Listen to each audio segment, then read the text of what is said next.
friends, and welcome back to another video. If you're new here, hi, my name is Kylie. I am a art YouTube creator. We do mainly sketchbook things, art challenges, and hopefully some studio vlogs coming soon. But today we're doing something a little simple. I am quite busy right now, but I still wanted to get you guys a video this week. So we are doing a whole spread in the color purple. And I of course had to make sure my hoodie matched the theme. But I just wanted to kind of create today. I had no plan in mind really. I just kind of started at one corner of the page and did what I thought would look best.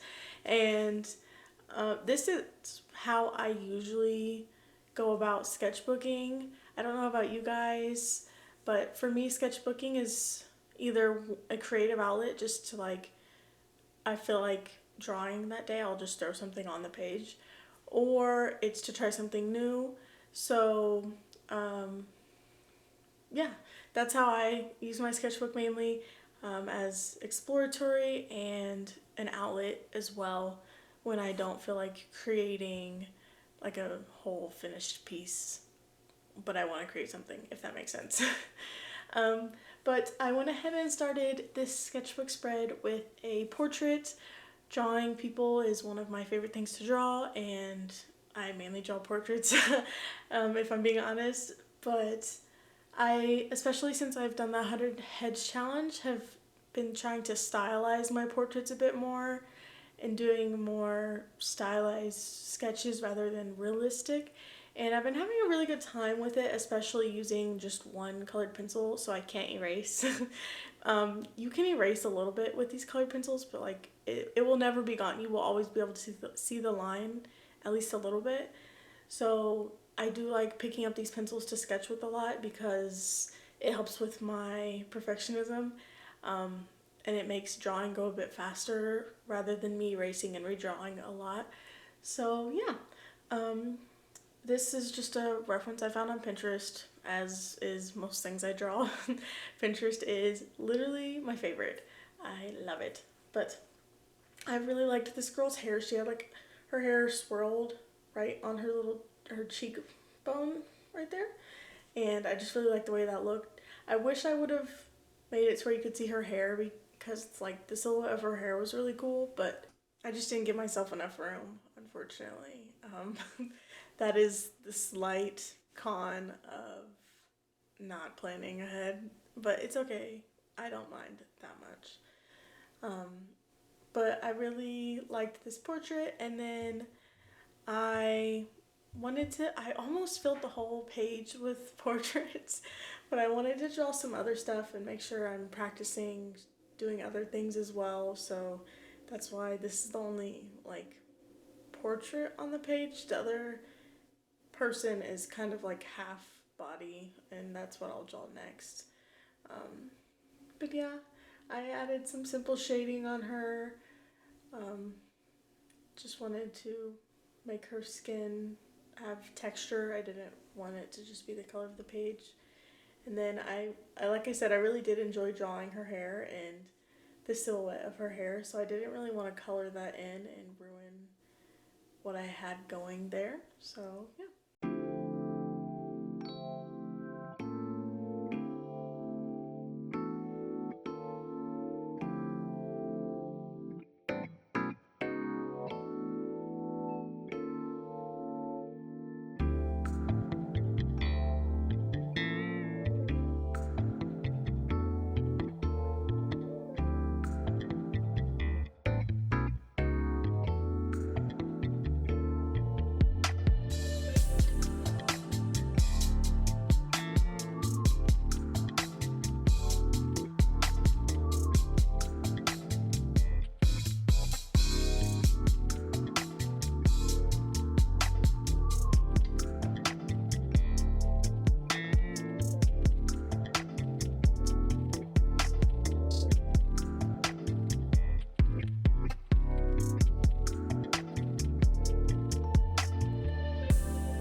Okay, I want to stop the music there because look how much I have left of my sketchbook, guys. I'm almost done with this sketchbook already. and I have not had it that long. I think I started it in like August. Like I might finish it by the end of this month, if not very early in January. That's crazy. That's so fast for me, especially. Um, I just think this was the perfect sketchbook for me. It's the perfect size. The okay, not perfect, but it was a good sketchbook because it's a really good size, and it doesn't take what medium great, but it does okay enough to where I can do a few spreads here and there, and it won't ruin the whole sketchbook. Um, but I just really like the toned paper too. I don't mind stark white paper, but this like yellowy beige paper I actually really liked, especially for these colored pencil sketch pages that I've been obsessed with lately. And then also for my pages that I fill with ink, I got really into inking for a while too.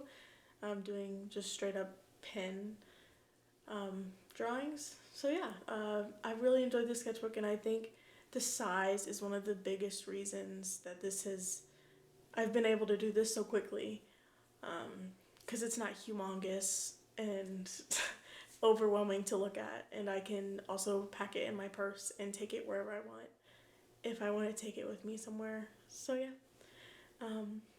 But we are on to the second person of the spread, and I like this somewhat at the end, but this was a struggle. I I had to draw her small because she had such a cute big hat. Um, but I like messed up the eye, and messing up the eye this small, it was like really hard to try to fix, especially with using colored pencils. I do feel like I was able to kind of fix it though, just to get it to a point where I'm not looking at it like, wow, this is terrible. So yeah, that's a plus. Um, but this was relatively just a simple sketch. I drew the portrait, and then I added on the hat, and you can see like her jacket, so I drew the jacket as well. Yeah, I'm gonna let you guys listen to some more music while I finish up this sketch.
Okay, that sketch is done, and I do like how it turned out once I added the hair.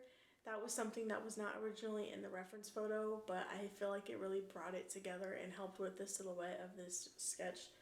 So I'm really happy I did that. But I am just adding some little hatching lines.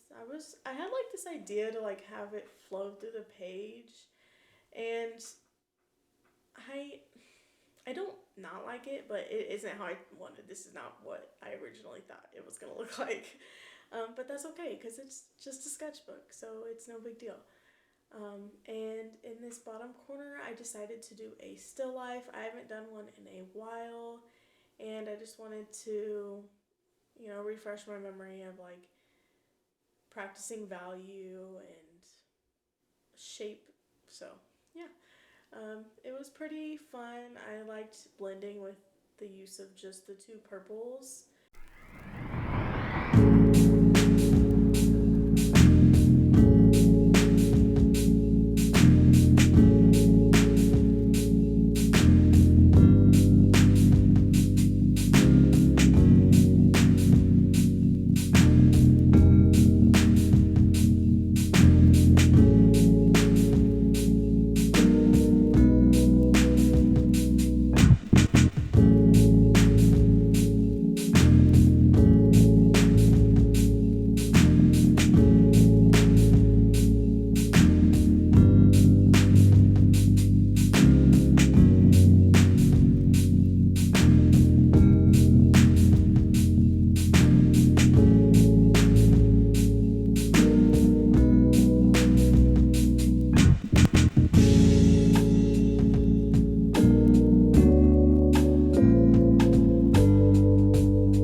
Okay, friends, so we're just finishing up this little still life here, and I really like how it turned out. It's pretty simple, but like I said earlier, it was a really good chance for me to practice my values again because I technically am always practicing them, but I was really focused on that with this specific sketch. So, very nice and good to revisit our fundamentals of art sometimes.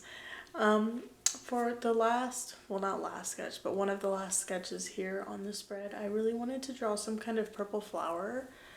I wish I would have wrote down the name of the flower. I completely did not, but it was a very pretty flower, naturally purple, so that was my thought. I wanted to find one that was like actually purple in real life. And I found this one, and what really drew me to it, goodness, was the contrast of the flower. There were like really dark spots, and then there were spots in the flower that were like almost pure white. So there was very high contrast on the flower, which for me makes it easier to render. I don't know what you guys think about that, but for me it makes it easier. So yeah, I'll let you guys listen to some more music.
Okay, we are officially done with pretty much the whole spread. I am just adding some hatching to unify that little area from before. And then I'm also going to add teeny tiny little stars all over the spread to once again unify the rest of the sketches to the first one there. I am not overly thrilled about the way this one turned out, but I'm also not mad at it. I definitely think the fact that it's monochrome really helps it look better. But sometimes this is just how sketchbook pages turn out. I don't always go in with a plan, and I think that's good to be spontaneous with your art and kind of just enter that flow state and let things just kind of happen how they're gonna happen. And you'll end up with spreads like this one and this one, this one, and or like really good ones like these. So you just never know how things are gonna go, but you just have to keep creating no matter what, and that's why I really love sketchbooking. It allows me to create without being a perfectionist. But that's all for this week's video. I will catch you guys next week. Bye, friends.